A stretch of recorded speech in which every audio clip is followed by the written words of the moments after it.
5 বছর পরের যে টাইমটা, ওই টাইমটা আমরা যে ভুলটা করেছি, এই ভুলটা যেন কেউ না করে। সেটা হচ্ছে ও করেছে কিনা জানি না, আমি করতাম।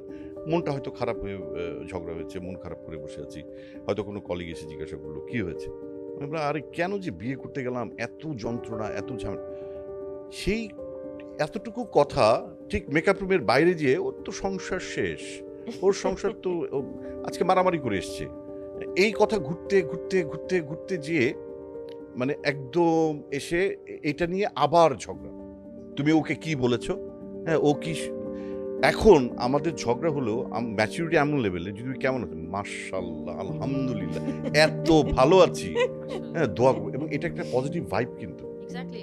এটা পজিটিভ ভাইব। মানে আমি যত নেগেটিভ কথা বলব, নেগেটিভিটি আমার চারপাশ দিয়ে ঘুরবে। হ্যাঁ? সো আমার মনে হয় এটা আমার সংসার, আমার পার্সোনাল বিষয়। আমি এত কিছু তার সাথে শেয়ার করতে যাব কেন?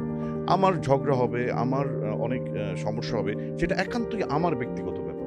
আর ওর কাছে আমার শেয়ার করে লাভ কি? ও আমার কি সলিউশন করবে? কি প্রবলেমের মানে কি প্রবলেমটাকে কি সলভ করে দিবে?